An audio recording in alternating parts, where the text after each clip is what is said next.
Good morning everybody, happy Saturday. Thought I'd share some words around what it is to say no, why saying no is a superpower, why it's so important and why it needs to become your new best friend. So the word no is all about setting personal limits, setting personal boundaries and helping protect yourself from what could be unreasonable demands from others.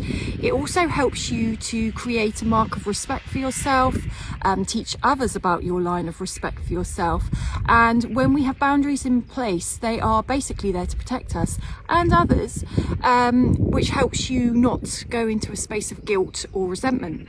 Because if we don't have boundaries, if we don't know where our limit is, which often we don't, and if we really struggle to say no because we have a people pleaser inside of us, we're exposing ourselves to situations that may not be good for us. We're not allowing people to know where our line is, and it also helps to protect us where people do know where our line is and they're not okay with it.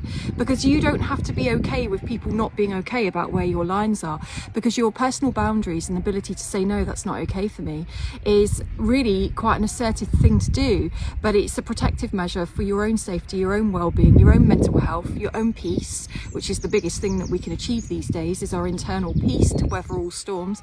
So boundaries mean that we don't end up slipping into spirals or going down roads that are not good for us. You know, I wonder how many of us, I've certainly done it, where I've said yes to something and inside I'm going, no, I don't really want to do that.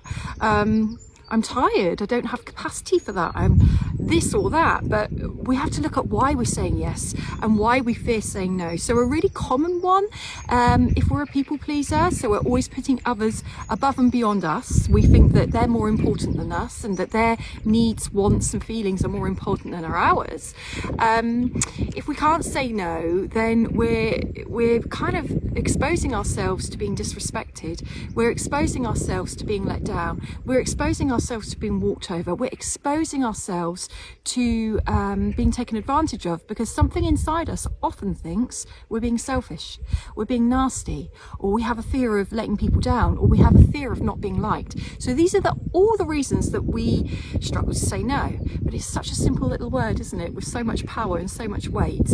And saying no, actually, if you reframe it and look at it a different way, is not selfish, it's not unkind, it's not nasty. You can say it in just as level tone as me. It doesn't need to be aggressive, it doesn't need to be forceful, just a really calm no, that's not going to work for me, is all that's needed. It doesn't mean people are going to be okay with it, but that isn't your problem, that's their problem. So part of saying no and learning boundaries is finding the distinction between where you end and someone else finishes.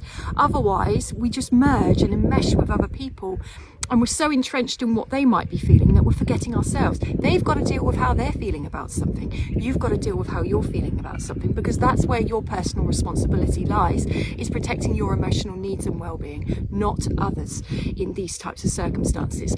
So if you say no and somebody's really not okay, that you're too tired, you're too exhausted, you can't make that dinner date, you just need some time for yourself, and they're really upset and angry with you, maybe they're not your tribe, you don't suddenly need to fix it. But if you've got people pleasing in you, which is very linked with the struggle to say no, then you may think that suddenly you need to fix their problem. Remember where the line is, it's not your problem. So saying no essentially fosters respect for yourself, and hopefully respect from others, that they know what's okay for you and what isn't. And if they're showing you that they're not okay with that respect, they're not okay that you might put your foot down to something and that something is not for you, they're not your tribe. Nothing to fix here. Let them walk away, open the door, let them. But that's a whole nother video, because that might be very, very scary to do. But just try to practice putting in the word no now and again, because you might be very pleasantly surprised. The right people will totally honour it. Take care, everybody.